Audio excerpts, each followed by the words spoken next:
Et l'insertion passe aussi quelquefois par le RSMA. Et cette semaine, le général Claude Pelou, commandant du service militaire adapté, est en visite en Guyane. Au programme, plusieurs sites, notamment le camp de Saint-Jean, où il a rencontré les cadres militaires et des jeunes volontaires en formation. Une visite qui lui a permis d'avoir un dialogue direct et d'appréhender au mieux les enjeux du territoire guyanais. Puis il faut dire que le régiment du service militaire adapté est devenu, au fil des ans, un acteur majeur de la formation et de l'insertion professionnelle des jeunes. Chaque année, en Guyane, plusieurs centaines de volontaires âgés entre 18 et 25 ans, éloignés de l'emploi, suivent l'une des 28 formations proposées par le RSMA. Le reportage d'Ingrid Saucé-Ismin et Éric Léon.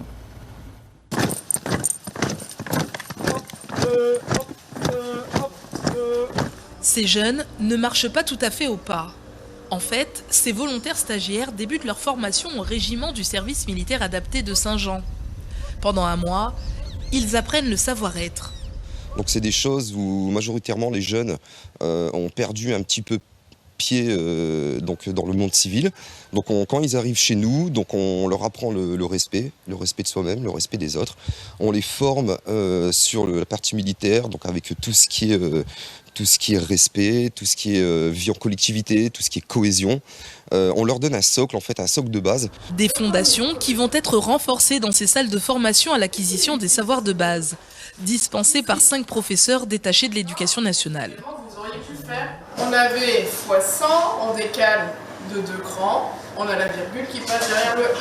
Ici, c'est mathématiques, avec une leçon de multiplication et de division pour réapprendre les calculs.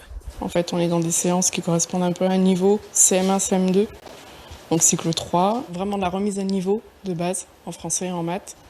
La plupart de ces jeunes sont en échec scolaire, alors ils effectuent des tests psychotechniques pour évaluer leur niveau. Juste pour qu'on se remette dans les compétences scolarité. Si on connaît les maths, l'histoire géo, le français, tout ça. Et alors, comment ça va ? Ça se passe plutôt bien. C'est un test qui est fait avec une application qui s'appelle Géry de compétences, qui permet d'évaluer un petit peu leur niveau à tout niveau, justement, aussi bien français, maths, mais aussi tout ce qui est plus d'ordre cognitif, c'est-à-dire la capacité à être attentif, à écouter, à mémoriser. Et suite à ça, ça va permettre d'avoir un peu un profil du VS, et ça a aussi l'avantage de pouvoir générer des parcours d'exercices qui vont être adaptés. Ils sont encadrés par des jeunes volontaires techniciens qui ont signé un CDD avec le régiment après leur formation.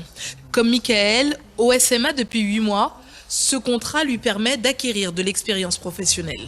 Franchement, c'est pour le diplôme parce que je veux bien m'engager à l'armée de l'air. Et comme l'armée de l'air, il y a beaucoup d'informaticiens, il y a beaucoup d'informatique. Bien de passer le diplôme et puis m'engager à l'armée de l'air et continuer ma carrière là. Un exemple à suivre pour les nouveaux arrivants. Comme je souhaite acquérir sous-officier dans le métier de la gendarmerie et dans les sous-mobiles, j'ai décidé de venir au RSMA pour me lancer. Ces volontaires suivent ensuite une formation professionnelle parmi les 23 filières qu'offre le régiment, comme la menuiserie. L'objectif est de les insérer dans la vie professionnelle avec le plus de compétences possible. Grâce à tout ce qui est à leur disposition, comme les machines-outils, comme je disais tout à l'heure, et ensuite par rapport aussi au stage en entreprise où ils restituent tout ce qu'ils ont appris ici au régiment.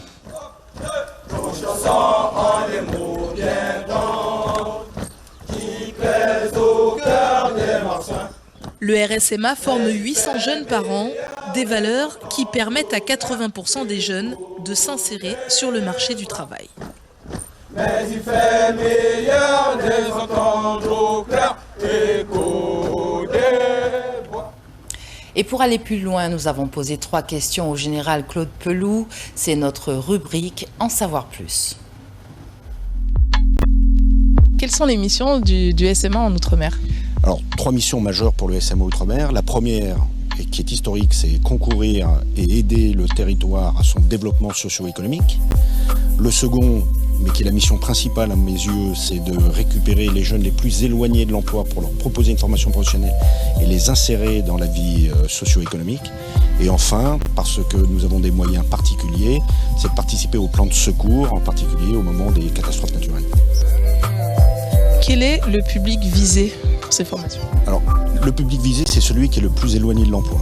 Alors, c'est ceux dont l'échec scolaire est reconnu et qui souhaitent, parce que c'est sur la base du volontariat, sont ceux qui sont aussi le plus éloignés de la connaissance des savoir-faire de base.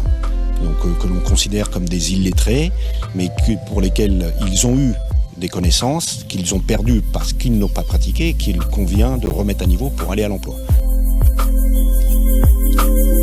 Quelles sont les formations et les débouchés? Alors, on a 28 formations professionnelles au sein du régiment qui se passent par la formation à la petite enfance, les agents d'entretien du bâtiment, les aides mécaniciens par exemple, ou restauration, hôtellerie. Donc 28 formations professionnelles qui ne sont pas toutes communes d'ailleurs à nos régiments, puisque vous avez des spécificités par territoire. Sur les 800 jeunes à peu près qui passent au régiment, 2 catégories. Une première qui est celle des volontaires techniciens, c'est un accès pour des jeunes diplômés à un premier emploi en milieu militaire. Ils peuvent le faire jusqu'à 5 fois 1 an et puis retourner à la vie civile. Et enfin, le cœur du système, la cible prioritaire que sont nos jeunes éloignés de l'emploi, à peu près 620 à 630 jeunes cette année, qui, eux, vont suivre une formation professionnelle pour aller à l'emploi. Et on referme ce journal avec le